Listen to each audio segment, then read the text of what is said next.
Le manque d'amis, votre plus grande force. Bienvenue sur notre chaîne. Aujourd'hui, on s'attaque à un sujet un peu sensible, un sujet qui peut parfois nous nouer l'estomac, le manque d'amis.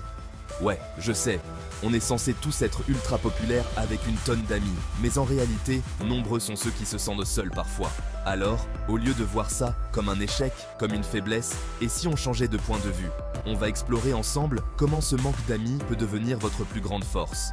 Et pour ça, on va s'inspirer des grands philosophes, ceux qui ont réfléchi à la solitude, à l'indépendance, à l'authenticité, prêts à voir le verre à moitié plein, à transformer ce sentiment de solitude en une force incroyable. Alors, restez bien connectés, c'est parti! On commence avec un premier point essentiel, l'authenticité. Quand on est entouré de plein de gens, on peut être tenté de se fondre dans la masse, de suivre le mouvement, même si ça ne nous correspond pas vraiment. On a peur du jugement, on veut être accepté, alors on se met un masque. Mais à force de porter un masque, on finit par oublier qui on est vraiment. Le manque d'amis, ça peut être l'occasion de se retrouver face à soi-même, sans artifice, sans faux semblant. On n'a plus besoin de faire semblant, de plaire à tout prix. On peut enfin être soi-même, avec ses qualités, ses défauts, ses passions originales, ses idées un peu folles. Et vous savez quoi? C'est souvent dans ces moments-là qu'on attire les bonnes personnes, celles qui nous aiment pour ce qu'on est vraiment, sans jugement, sans superficialité. Celles qui nous tirent vers le haut, qui nous encouragent à être la meilleure version de nous-mêmes. Alors, profitez de cette période pour explorer vos passions, découvrir vos valeurs, affirmer vos opinions. N'ayez pas peur d'être différent, d'être unique. C'est ça votre force, c'est ça qui vous rend intéressant, attachant, inspirant. Rappelez-vous de cette phrase de Marc Aurèle. La meilleure façon de se venger de celui qui vous a fait du mal, c'est de ne pas lui ressembler. Ne cherchez pas à vous fondre dans la masse, à ressembler à tout le monde. Soyez vous-même et le reste suivra. C'est ça, la vraie liberté, la vraie force, être en accord avec soi-même, même si ça ne plaît pas à tout le monde. Passons maintenant au deuxième point, et pas des moindres, l'indépendance. Quand on dépend constamment des autres, pour se sentir bien, pour s'amuser, pour prendre des décisions, on perd un peu de notre liberté, vous ne trouvez pas?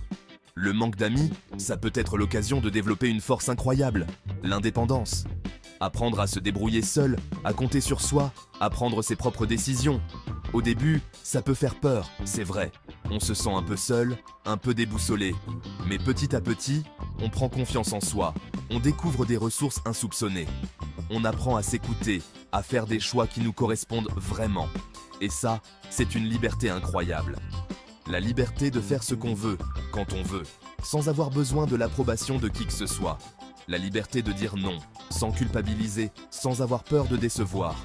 Alors, profitez de cette période pour explorer vos envies, vos passions, sans vous limiter.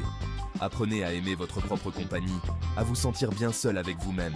Lisez des livres, regardez des films, cuisinez-vous de bons petits plats, partez à l'aventure, explorez de nouveaux horizons. Bref, vivez votre vie à fond, sans attendre l'autorisation de personne. Chapitre 3. La sélectivité, choisir ses relations. On continue avec un troisième point qui découle naturellement des deux premiers, la sélectivité. Quand on a compris l'importance de l'authenticité et de l'indépendance, on devient naturellement plus sélectif dans ses relations. On ne cherche plus à plaire à tout prix, à collectionner les amis comme des Pokémon. On préfère la qualité à la quantité. On choisit ses amis avec soin, comme on choisit un bon livre ou un bon film. On recherche des personnes qui nous correspondent, qui partagent nos valeurs, nos passions, notre vision de la vie. Des personnes qui nous tirent vers le haut, qui nous inspirent, qui nous aident à grandir. Et ça prend du temps. Ça demande de faire le tri, de s'éloigner de certaines personnes, d'en rencontrer de nouvelles. Mais croyez-moi, ça en vaut la peine. Alors, ne vous forcez pas à entretenir des relations toxiques, superficielles, ou qui ne vous apportent rien de bon. Apprenez à dire non, à faire le vide autour de vous, pour laisser la place à de belles rencontres. Rappelez-vous de cette citation d'Épictète. Ce n'est pas parce que les choses sont difficiles que nous n'osons pas, c'est parce que nous n'osons pas qu'elles sont difficiles. N'ayez pas peur de faire le tri dans vos relations, même si c'est difficile au début. Vous méritez d'être entouré de personnes bienveillantes, positives et inspirantes.